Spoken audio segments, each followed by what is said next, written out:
കവിത അക്ഷരഭരണിയിലേക്ക് വീണ്ടും സ്വാഗതം. ഇന്നത്തെ നമ്മുടെ ക്ലാസ് രാഷ്ട്രത്തിന്റെ ക്ലാസ് ആണ്. കഴിഞ്ഞ ദിവസം നമ്മൾ ചാപ്റ്റർ പഠിച്ചു നിർത്തിയിട്ടുണ്ട്.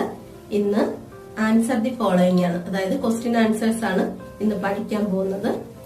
ടെസ്റ്റിന്റെ ബാക്കിൽ ക്വസ്റ്റ്യൻസ് ഒന്നും കൊടുത്തിട്ടില്ല. അപ്പൊ നോട്ട്സ് നിങ്ങൾ തരുന്നത് കറക്റ്റ് ആയിട്ട് എഴുതിയെടുക്കുക. ക്ലാസ്സിലോട്ട് കടക്കാം.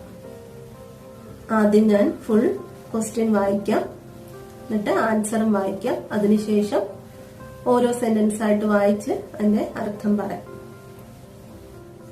पुराने जमाने में गुरु और शिष्य का संबंध किस प्रकार था? पुराने जमाने में गुरु फोगी नहीं थे.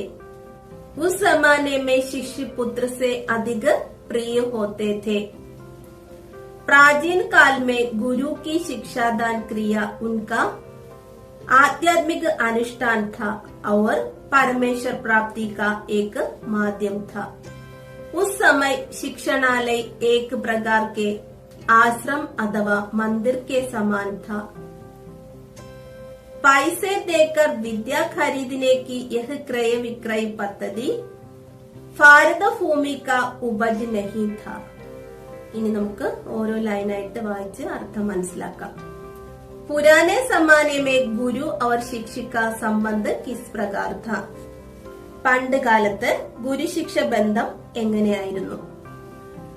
പുരാനെ സമാനെ മേ ഗുരു ഫോഗി നഹീ ഥേ. പണ്ട് കാലത്ത് ഗുരു വേതനം പറ്റിയിരുന്നില്ല. ഉസ് സമാനെ മേ ശിഷ്യ പുത്ര സേ അധിക പ്രിയ ഹോത്തേ ഥേ.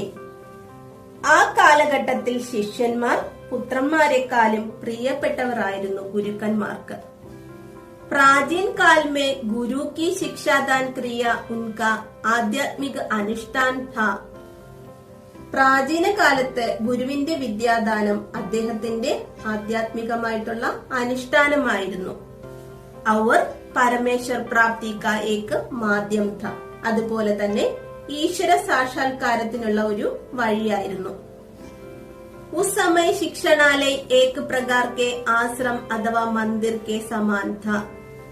ആ സമയത്ത് പഠിപ്പിക്കുന്ന സ്ഥലം ഒരു തരത്തിലുള്ള ആശ്രമമോ അമ്പലമോ ഒക്കെ ആയിട്ടായിരുന്നു കണ്ടിരുന്നത്. പൈസ ദേക്കർ വിദ്യ ഖരീദിനേക്ക് യഹ് ക്രയ വിക്രയ പദ്ധതി ഭാരത ഭൂമി കാ ഉപജ് നഹീ ഥ.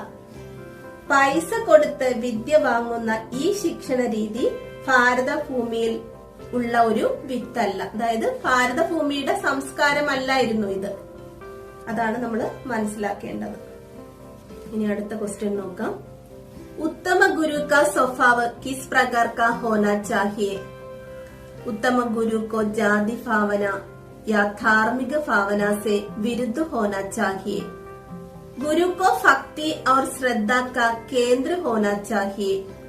पुराने जमाने में मौलवी बड़े बड़े रामायणी होते थे. पुराने जमाने में गुरु से मार खाकर शिष्य का भविष्य उज्जवल हो जाता था.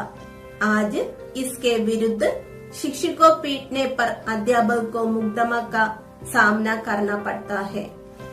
गुरु कभी नहीं सोचते कि मेरा शिष्य अच्छे हिंदू बने या मुसलमान. वे ऐसा सोचेंगे कि मेरा शिष्य ഏക് അച്ഛ ഇൻസാൻ ബനെ. നമുക്ക് ഓരോ ലൈനിന്റെ ആയിട്ട് അർത്ഥം നോക്കാം. ഉത്തമ ഗുരു കാ സ്വഭാവ് കിസ് പ്രകാർ കാ ഹോനാ ചാഹിയെ. ഉത്തമനായ ഒരു ഗുരുവിന്റെ സ്വഭാവം എങ്ങനെയായിരിക്കണം?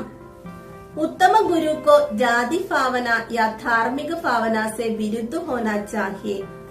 ഉത്തമനായ ഗുരു ജാതി മത ഭാവനകൾക്ക് അതീതനായിരിക്കണം. गुरु को भक्ति और श्रद्धा का केंद्र होना चाहिए. ഗുരു ഭക്തിയുടെയും സമർപ്പണത്തിന്റെയും മൂർത്തിഭാവമായിരിക്കണം. പുരാനെ സമാനെ മേ മൗലവി ബഡേ ബഡേ രാമായണി ഹോത്തേ ഥേ.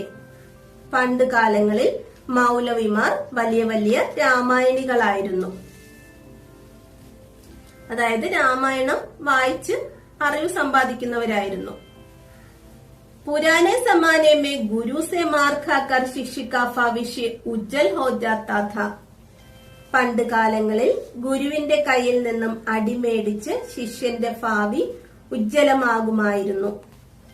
आज इसके विरुद्ध शिष्य को पीटने पर अध्यापक को मुकदमा का सामना करना पड़ता है.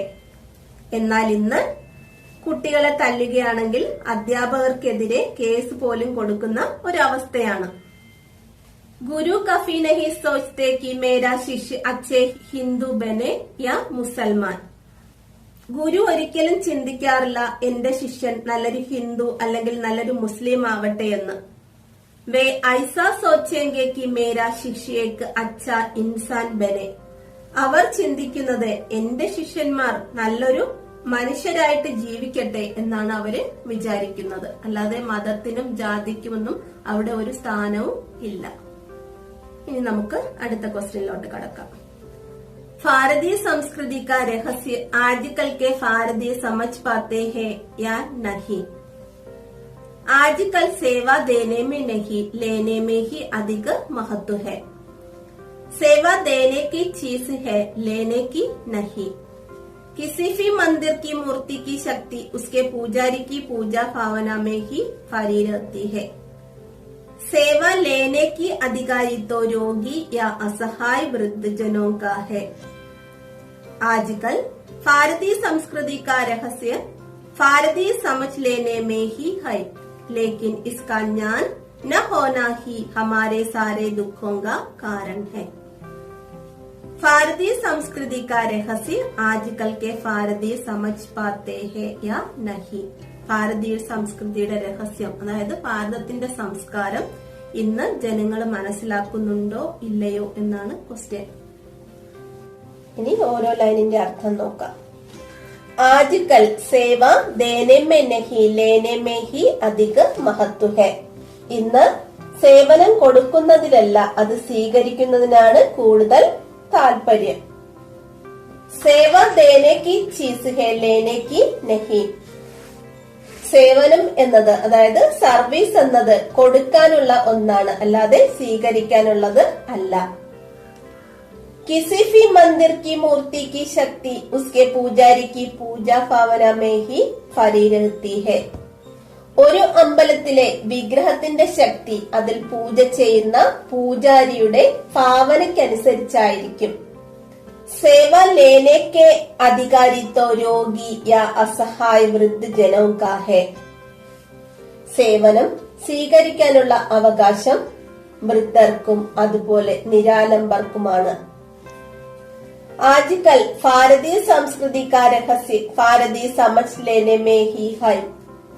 ഇന്നത്തെ ഭാരതീയ സംസ്കാരം ഓരോരുത്തരും മനസ്സിലാക്കുന്നത് പോലെ ആയിരിക്കും. लेकिन इसका ज्ञान न होना ही हमारे सारे दुखों का कारण है. എന്നാൽ അതിനെക്കുറിച്ചുള്ള അജ്ഞതയാണ് ഇന്നത്തെ എല്ലാ ദുഃഖത്തിനും കാരണം. രാഷ്ട്രത്തിന്റെ ഭാരതീയ സംസ്കൃതി മേ ഗുരുശിഷ്യ സംബന്ധം എന്ന പാഠം ഇവിടെ അവസാനിക്കുകയാണ്. നമുക്ക് അടുത്ത ദിവസം അടുത്ത പാഠവുമായിട്ട് വീണ്ടും കാണാം. Thank you.